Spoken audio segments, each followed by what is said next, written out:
The next category that we have to look at for number properties is going to be factors, primes, and divisibility. Now, first off, again, this is kind of vocabulary. Factors. A factor is a smaller number that can divide a bigger number without leaving a remainder. So just a quick example of this. Let's say we had the number 30. I was asking you what the factors are, or a factor of 30. Well, what can we divide 30 by without leaving a remainder? So, for example, 30 could be divided by 6, right? 30 divided by 6.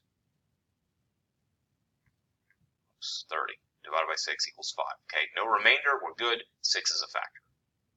Now, what you need to be very careful about is the differences between factors and primes. So let's just talk about that just for a minute.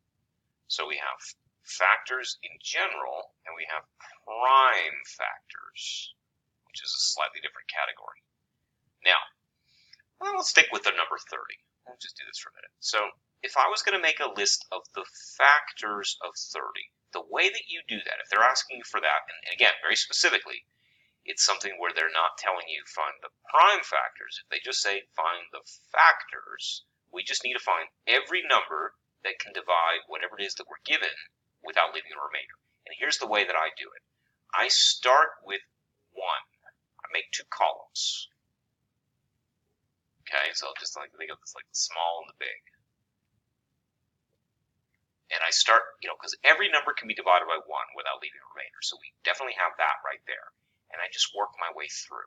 So for example, if you've got 30 divided by 1, that's just going to be 30. Then try 2. Can it be divided by 2? Yes, it can. That's 15, right? Can it be divided by 3? Yep, it's 10. All right, because 3 times, 10 divided by 30 divided by 10 is 3. 30 divided by 3 is 10. These are factors, right? These are numbers that can divide 30.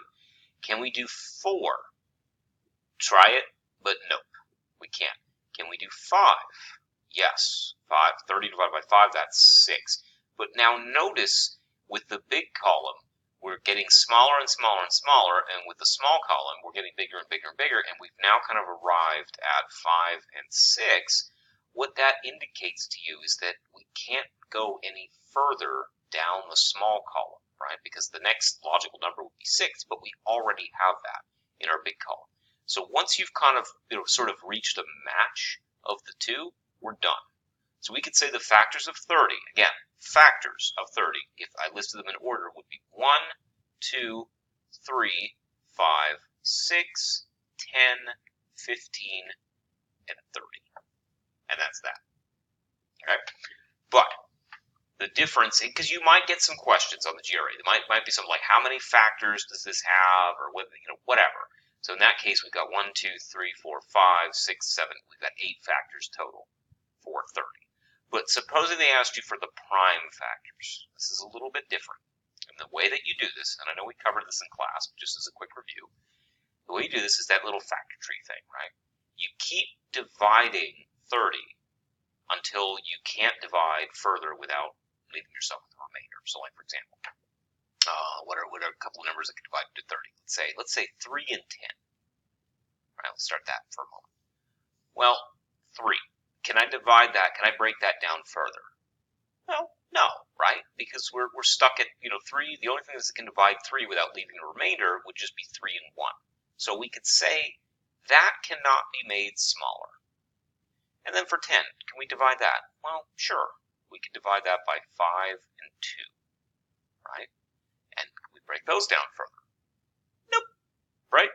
5 at this point, if we try to divide 5 by anything that are whole numbers, not fractions or any weirdness, just regular old standard numbers, there's nothing we could do.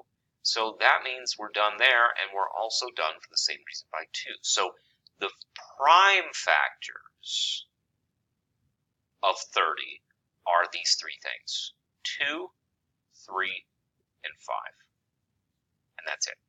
So there's a difference between factors, that's any number that can divide 30 into smaller things, and prime factors, which prime factors are looking for what are, as we divide these things down, what are the numbers that cannot be made any smaller? I don't know if that made any sense, but hopefully that kind of did. All right, again, 5 minutes, we're up. We'll talk about divisibility rules in the next video.